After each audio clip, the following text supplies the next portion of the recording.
and welcome to the What to Read Next podcast.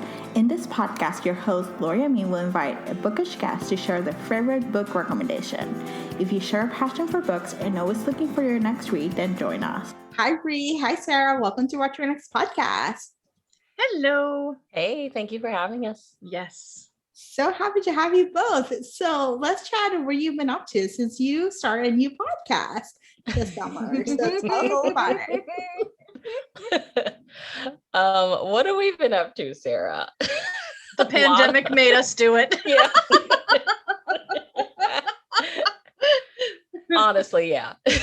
Yeah. It started with the pandemic, it started with the book, and now we have a podcast. Yeah. But it's funny because the two of us were like thinking about it separately. I know it's something that had actually been in my mind for a number of years. Mm-hmm. And then one day Brie messages me on Voxer. She's like, hey, I have this idea. And I'm like, girl. And Sarah, it was like 5 my time. So it was like 6 your time. Yeah. What are we doing this early in the morning? But yeah, it just kind of grew and it's been pretty amazing. Yeah. We didn't want to step on any toes. So like Sarah said, like we were thinking about it separately. Mm-hmm. We had both read A Harlequin Intrigue and loved it. Like I started it and I messaged Sarah and I'm like, I knew she had it. And I'm like, yo, you have to read this book. And like, I know her, she's very like, I made a TBR, I'm going to read this. And like, for whatever reason, she's like, okay, I'll start it. So she started it like, I think like an hour or so after me. So we both finish it close and we go on Goodreads and we're like, nobody's rated or reviewed this book. And I think looking back on it now, we were probably reading it early, like I think we had arcs. Yeah. Yeah. And I mean, but we were still kind of like ticked off. We're like, people need to know about this book. This book, yeah.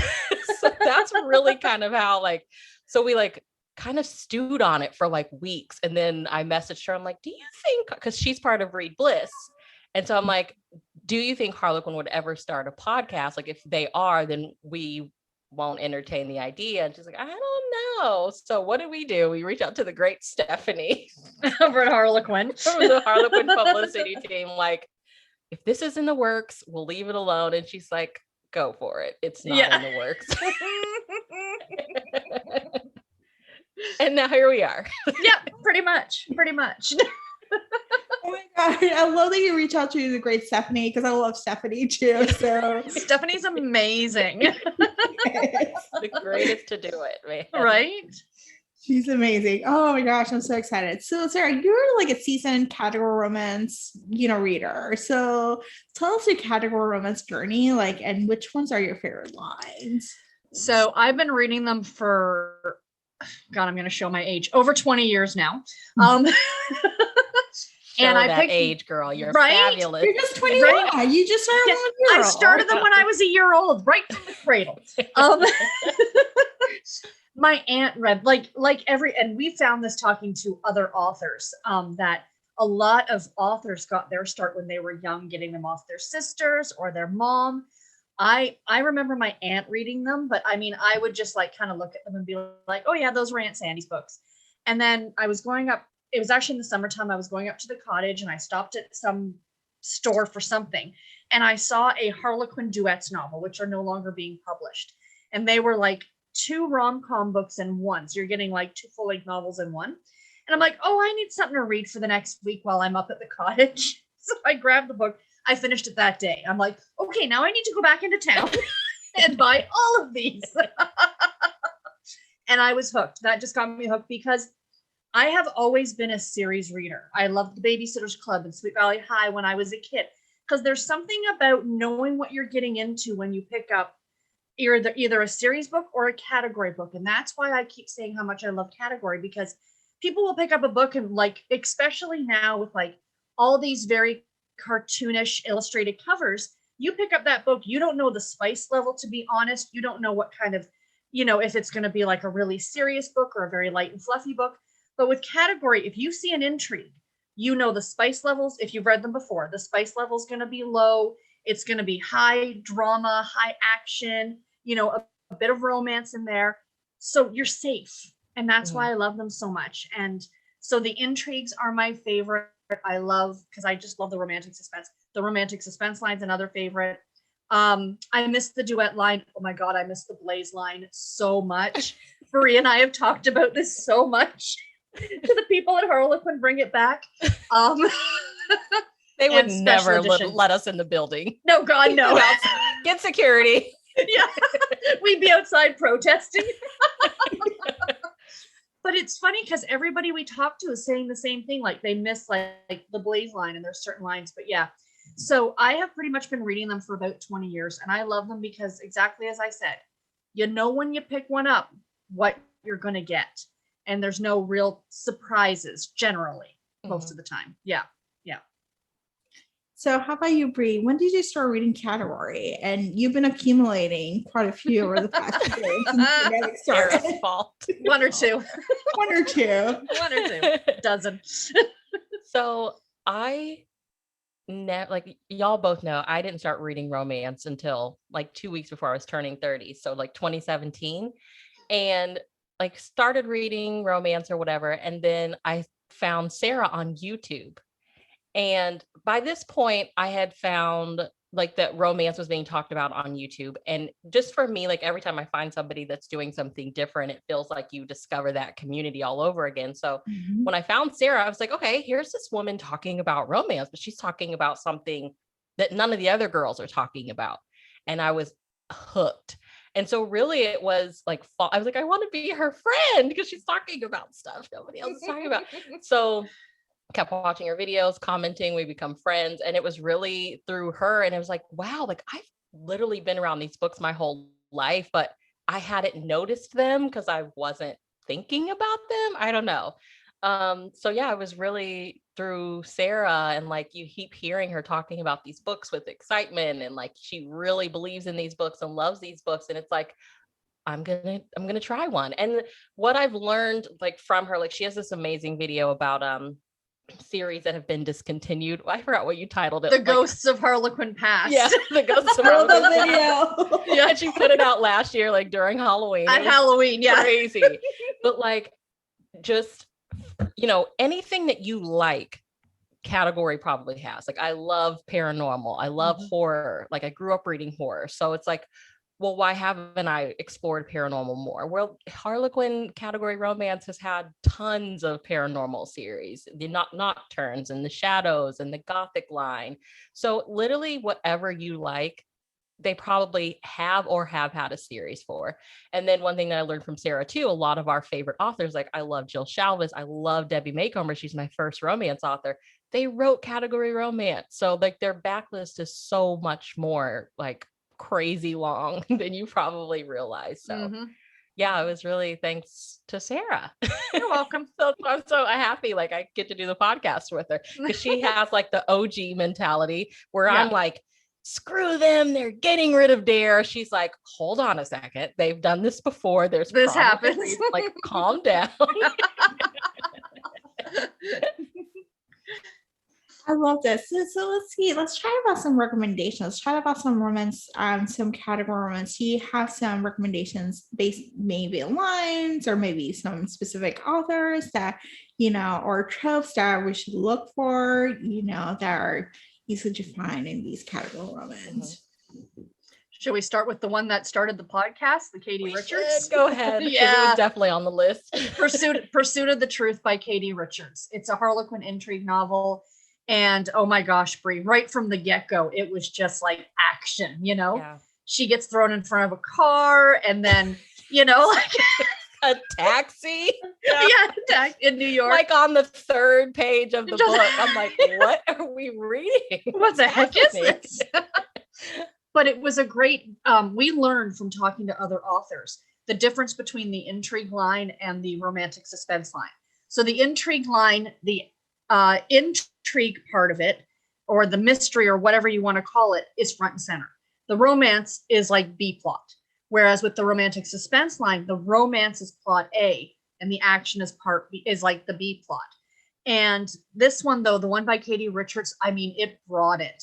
And the romance though was still there, and she balanced it so well between the two. Yeah, because they worked, well, the heroine owned a hotel and the hero had always been around. He was like a contracted security guy that she had brought in. So what she did was have, like, now that this stuff is the heroine's basically being stalked and followed, and she has no idea why. And so, like, there's parts of that book that are kind of scary as a woman to read, because you're like, this could easily be me. I could easily be caught up in some mess and have no idea that I'm even a part of it. Yeah. But they've already worked together. They've had a crush on each other, but they respect that professional boundary. Like, she's my boss, I'm the security guy, like I have a job to do, she has a job to do. But then this action stuff is happening, and it's like, okay, now I'm going to a lot closer, I'm going to be everywhere you go to protect you. So now we have that close proximity that we love. It was so good. It was so good. It was really good. Really and good. And it started it all. That's right. That's right. Yeah. Trying to think of, one I read really recently was A Marriage of Equals by Elizabeth Rolls, which is a historical. You haven't read that one yet, Brie, have you? I haven't read it yet. No. Okay. What I loved about it, it was a Regency historical. However, it wasn't dukes or earls or viscounts. She was literally a shop owner, and he was the secretary to some nobleman person. And the two of them end up trying to hide this other girl. Like, that's the main plot of the book, is that they're trying to keep her hidden, but they have a fake relationship to make it, to give the illusion of why he's coming and going from her tea shop or her coffee shop. And she was a Jamaican born daughter of a slave and a white owner.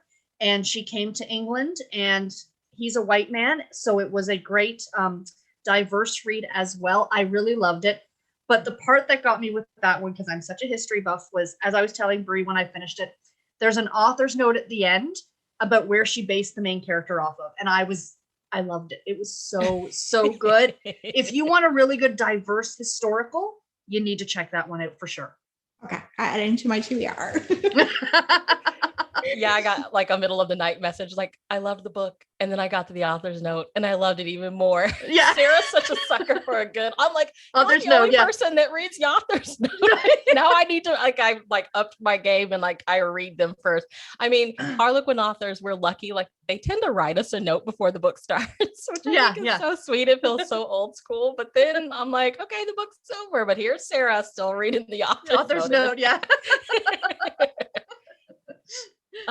So the first one that I want to recommend a nocturne, and it's Keeper of the Shadows. So it is book 3 in a series. It's The Keepers of LA. So it's a spin-off of another series called The Keepers.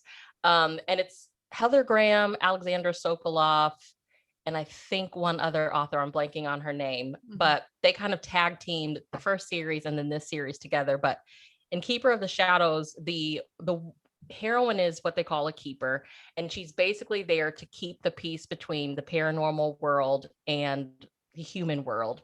And it's set in LA, and the whole thing is like, it's so easy for people to blend in Los Angeles, because it's a city where people come to reinvent themselves, hoping to get into the business. So the paranormal world really blends in. And this, like, I don't know, late teenager kid that the keeper is familiar with, he's found murdered. And so she's like investigating his murder, basically. And she starts hearing like old Hollywood stars have been seen. Like, she come to find out the kid that's killed, he was a shifter, and he could shift into old dead Hollywood stars. And I love me some old Hollywood. So I was like, oh my gosh, give it to me. So it's her romance with another shifter as they're like trying to investigate it. Like, it's all, I found that my kink is romantic suspense, but it has to have some paranormal in it. Like, I love that. So again, it's like the third book in a series, but I read it first in that series and I loved it. I've since gone back to start with the previous series and then make my way up. And it introduced me to Heather Graham, which is one of Sarah's faves. Love her. And she loves like history and paranormal stuff as well. So it is incredible. It's so fun reading through this series. Yeah. Speaking of Heather Graham, I got to mention it, even though it's a old book. Published in 1986. I just read it, but it's been republished because Heather Graham is so well known. They're republishing her old stuff. So this was an old silhouette intimate moments book from 86, but you would now know it as the Harlequin romantic suspense line, and it's called A Matter of Circumstance. And if you've ever seen the movie Overboard with Kurt Russell and Goldie Hawn, which is a favorite of mine, it really gave me those elements where it's this woman who is kidnapped because they think she's somebody else. So everybody thinks she's somebody else. She knows who she is. And she thinks they're all someone else. So it's like this, it's got a bit of, I want to say like comedy to it, but it's not really. It's very serious in a way. But she's kidnapped on this boat off the Florida coast in the Bahamas, and she's being held captive. And there's a police officer who jumps on the boat to rescue her. So now the two of them are together, and they end up on this island together. Now, because it was written in 86, there may be some things that modern romance readers might consider problematic, to use that terminology. Mm-hmm. But if you read it for what it is, it was fun. It was a lot of fun. It was a fun ride. Really, action-packed, great characters. And again, I mean, Heather Graham is a favorite of mine. And I'm trying to read everything from her backlist. What a backlist, because and I'll be here for a while.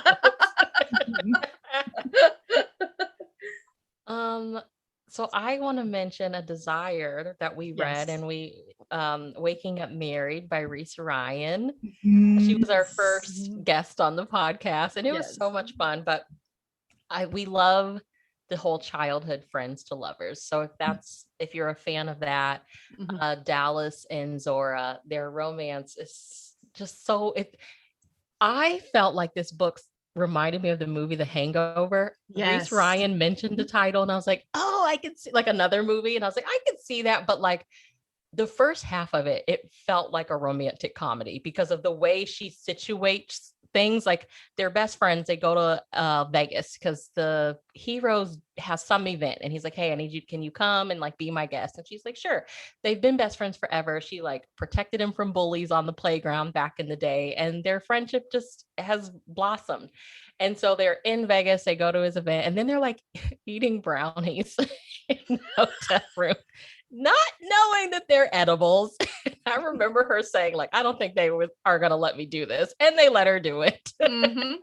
So they like wake up and they have like she has a ring on her finger and they're married. And it's like, how did this happen? So of course, what do? We check social media. She's like, well, at least I didn't put it on there. And he's like, oh yeah, you did. And it's like all over your family's company's page and everything. So it's kind of like backtracking to figure out, okay, what did we do? And now we know we're married. So now what are we going to do kind of thing? And it was so good. Mm-hmm. It was so good. Desire feels like adult prom. Okay. Like I love their covers. Their covers are gorgeous. I love like the diversity that we see in that line. Mm-hmm. It's incredible. So yeah, Waking Up Married, y'all. Go read it. So good. So I'm going to bring one that is from, I think, Bree's favorite line, which is the Dare line, which is now sadly, as of the end of June, it's no more. But I read the hookup. You just had to bring it up, Sarah. Sorry. It is what it is. The Hookup by Anne Marsh. Now, I am not generally a fan of the Dare line. I read a few of them, but they felt too 50 Shades of Grey for me, which is not an area of romance that I am personally comfortable with, which is fine. I don't mind some spice in my book, but there's a line that you don't cross. And some of these books cross that line for me. However, Hookup read like a Blaze novel. Mm-hmm. So it was spicy. It was like it went there. However, it still felt fun and flirty. Whereas I feel like the other Dare novels tended to have a darker undertone, whereas this one felt definitely fun and flirty. So it was about a woman who her ex-boyfriend does that whole revenge porn thing. And she goes to the offices of the place that put this video online and is like, dude, you got to take it down because she's a social media influencer. So her livelihood was at stake. And of course, the two of them end up starting a relationship. It was really cute. And I really, really enjoyed it. I mean, if more of the Dare novels read that same way, I probably would have liked the series a lot more. But again, that's my personal preference. So yeah, fun and flirty.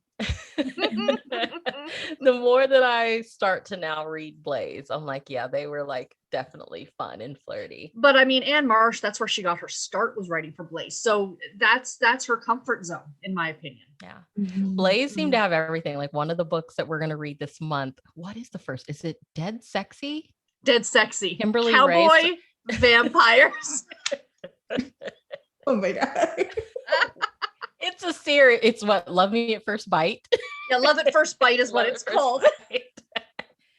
Oh gosh, it sounds so good. I told Sarah, I was like, I don't think I'm going to buy all of them at once. And I bought the first 3 on the Harlequin site last night. That's what I did. I downloaded them to the Gloss app. Can you explain the Gloss app? Because I don't know. Maybe people don't know about Yeah, you it. can talk about the Gloss app because I actually made a mistake of buying the Virgin River box set and then I was like, I have to use the Gloss app. Like I was like, no.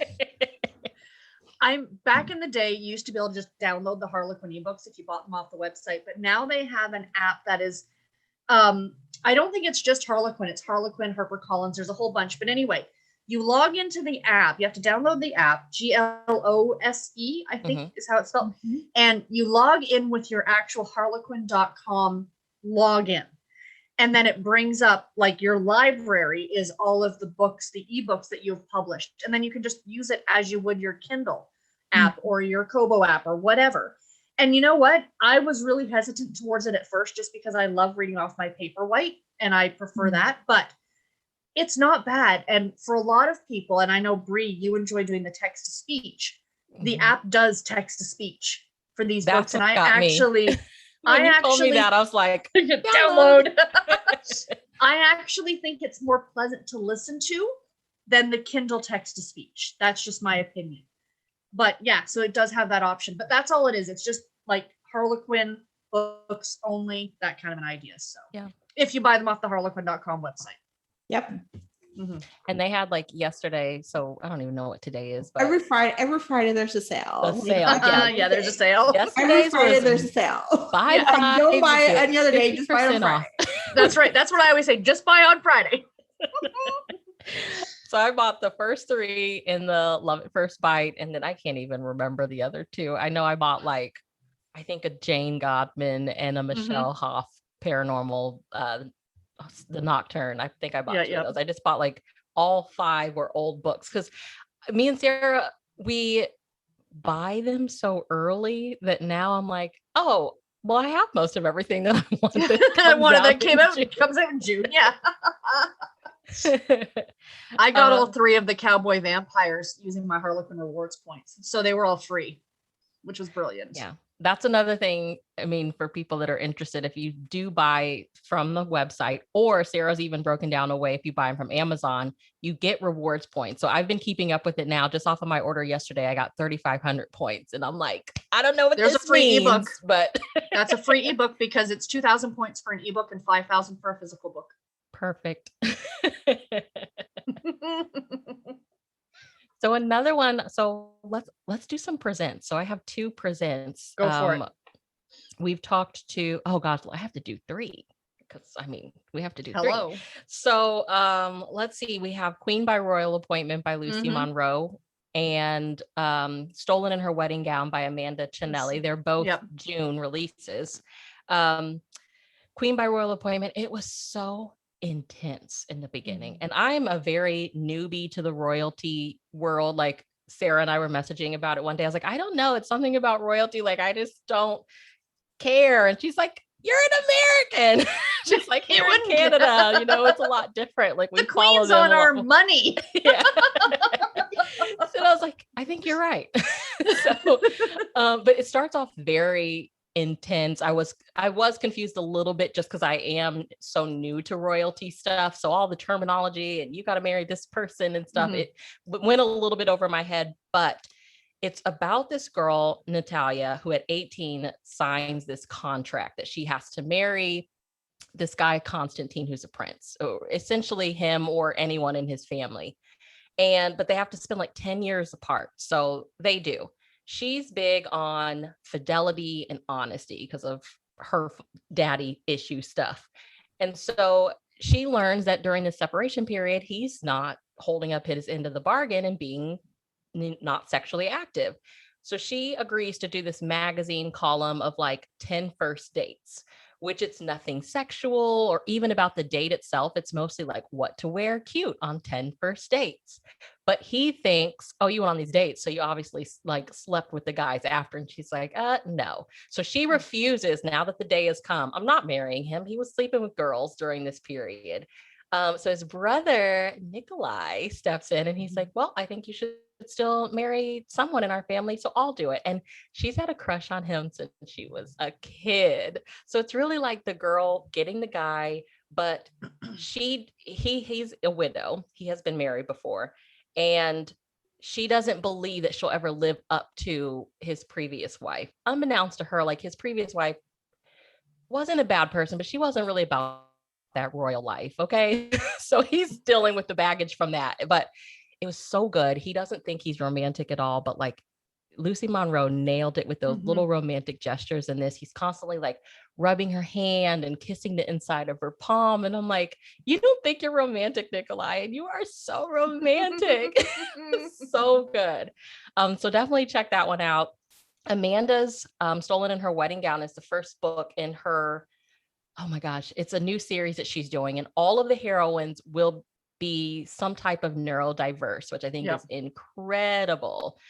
So that's definitely something to look forward to. And then one that came out, I think in March, maybe March or February, was Bride Behind the Desert Veil by Abby Green. Yes. It was the like Middle Eastern fantasy of my life, of my dreams. I loved it. Like these two people meet in the middle of the desert. They have a night, but they're both betrothed to someone else, and the wedding is the next day, and then the wedding comes the next day, and who is it? It's them.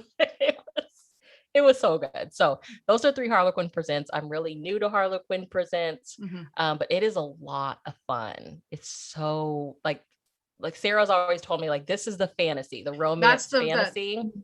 When people think of Harlequin or category romance novels, Harlequin Presents are iconic.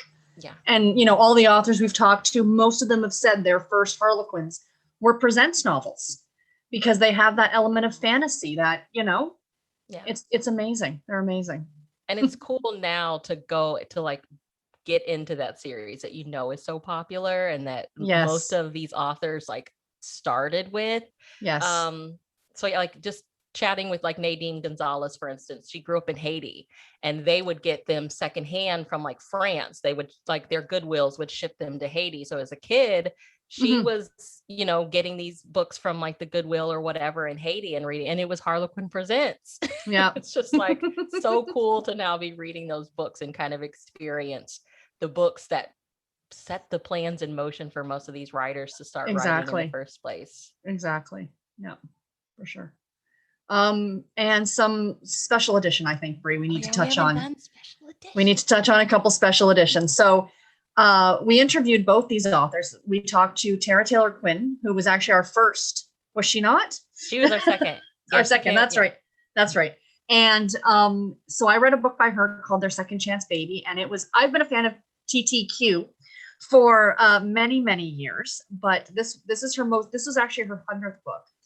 And it's about an older couple. Like that's what they weren't in their 20s. Like she was 40. They were married many, many years earlier, divorced, and they had embryos. And she's now 40, you know, her own eggs are not viable anymore. So she goes to her ex-husband and is like, hey, sign these over to me. And he's like, okay, why? You know, and then it kind of starts something between them. So he signs over his rights to them. So he doesn't have any, you know, he doesn't have to pay child support. He doesn't have to do any of those things, but he still feels in his heart, like biologically, these are my children. So they start a romance again. And I've always said that with second chance couples who were formerly married, the stakes are that much higher. You've already gone through the wedding. You've already gone through the divorce. Now to suddenly tell your family, hey, guess what? You remember that wedding you were at 10 years ago? We're doing it again. You know, like same person. Same person. Because no, in reality, think about it in your own personal life. If you divorced your spouse and then 5 years later, you're telling your family, we're getting married again. Your family's going to think you're off your rocker, right? Yeah. So there's that whole bigger element there. But with the whole, the fact that they were in their 40s and having a baby, I really, really liked it. And I know, Brie, you read the one by Terry Wilson that came out the same month, right? Yeah, I read The Trouble with Picket Fences, and I love Terry Wilson. I love her. My first by her were her Hallmark Publishing books. And when I read them kind of side by side or back to back, they read really similar. I'm trying to get down to the bottom of this. Like, I don't think it's a bad thing. Obviously, I love both. I just can see where with category, like you get rid of the fluff and you get straight down to business. Hallmark tends to read a little bit like that. Just they are a little bit longer. So they feel really like special edition books, maybe just a little bit longer in length.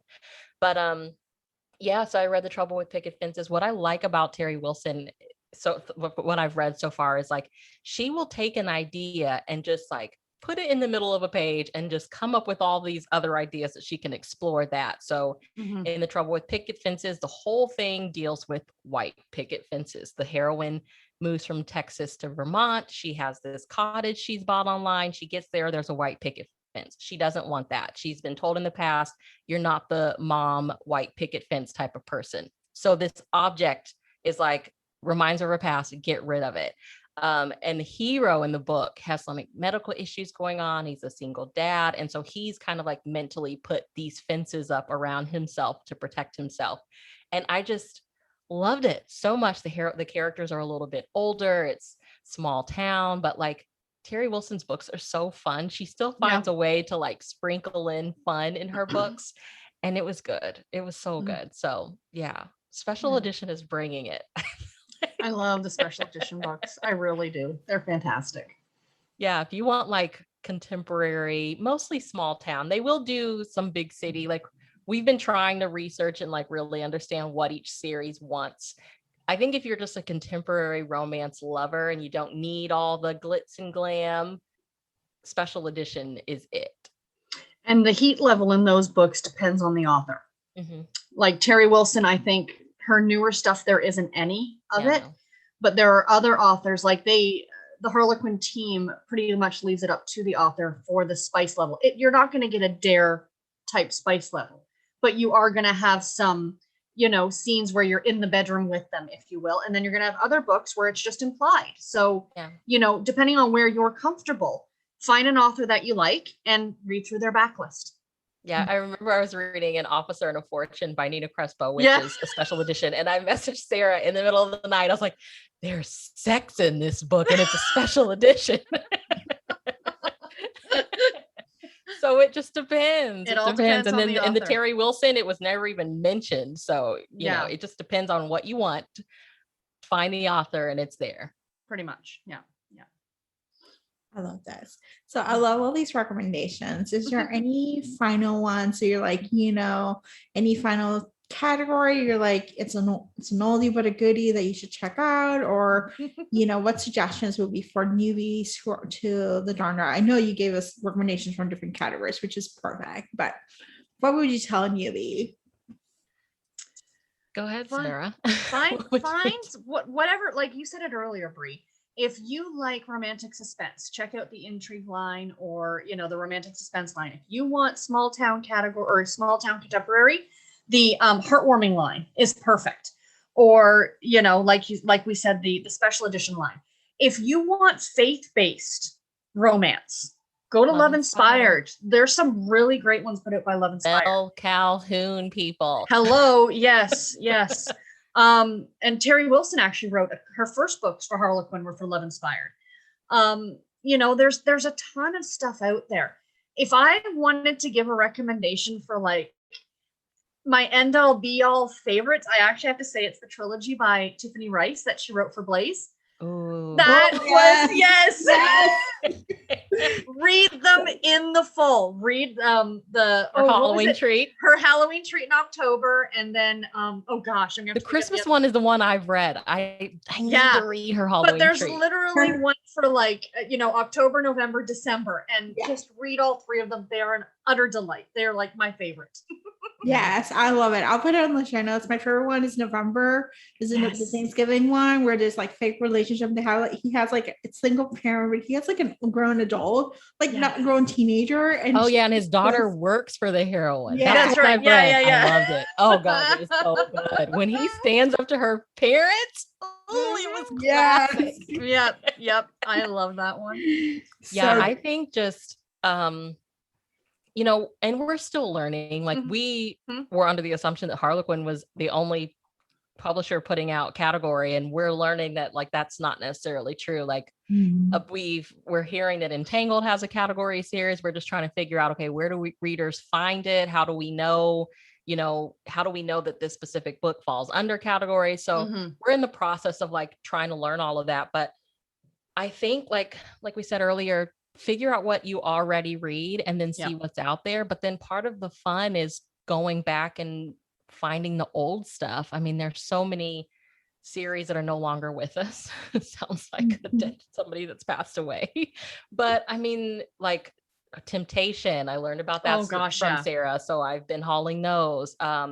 There was a line called Kismet. There's like old Regency series that publishers put out. Like there's so many publishers that put them out and then they were brought out or whatever, and they're no longer with us. And it's just, I think that's part of the fun too, just backtracking to see. Yeah. And the other thing is too, is that just give them a try because it's not going to cost you much. Like, let's be real. These are not, $20 trade paperbacks. Go to your local thrift store. You can pick up 4 for $1. And just give them a try and just see, we romance readers read so much that, I look at a lot of these newer books. I'm like, oh, it hurts to pay that kind of money for that when I can haul 30 Harlequins for $20. Right? But try everything and just see what fits you and what you like. I love this. I love these recommendations. So tell us where we can find your podcast and where we can find you online. Go for it, Brie. Well, we're everywhere where you listen to podcasts. Yeah. We are everywhere. The Categorically Romance podcast. We're really active on. We have our Instagram. Yep. We do like Tuesdays and Thursdays, Page 100 Romance, which was started by an actual Instagram page called Page 100 Romance. Carrie, shout out to her. Hopefully she'll be coming back soon. But we try to be really active on there. Sarah will get on there and like do stories, talk about what she's reading. We try to post clips ahead of time of what episodes are coming up. Sarah runs our Facebook group. We have Twitter. It's a lot of fun. It's a lot. Sarah's always said like there's this idea of like these are like throwaway books. So to have like to be building this community of friends that love these, like we have a friend that lives in Italy and she posts like her editions of books and it's like, wow, so it's so much fun. So come chat with us. Yeah, no, for sure. And if you check out our Instagram, the link tree will give where you can find us all over. And I am also on YouTube as the Bookish Knitter. Yeah. Yeah. And she also does videos for Read Bliss. So more Harlequin stuff. I did. But Read Bliss, we found out, is no longer. I can actually announce that now because they've announced it. They've gotten rid of Read Bliss and we're being amalgamated into the Harlequin YouTube channel. So check out Harlequin for lots of romance videos as well. Oh, I love this. So thank you, Brie, and thank you, Sarah, for being on the show. Thank you for having us. It was so much fun. If you enjoyed this podcast, feel free to share with friends, subscribe, rate, and review the show. This is the easiest way to support the podcast. Today's episode's partner is Libra FM. If you're an audiobook listener, then you should add Libra FM as your go-to source for paid audiobooks. Libra FM makes it possible for you to buy audiobooks through your local bookstore. Memberships start at $14.95, and they also have great sales for romance audiobooks each month for $3.99, thanks to the Kiss Club. To sign up for Libra FM, please visit whattoreadnextblog.com/LibraFM. You will receive a free audiobook when you sign up for a monthly subscription. If you purchase a subscription through our link, you will be supporting the podcast at no cost to you. The What to Read Next podcast is part of the Frolic Podcast Network. Please visit frolic.media/podcast to discover new shows to tune in. Thank you so much for listening and have a great day.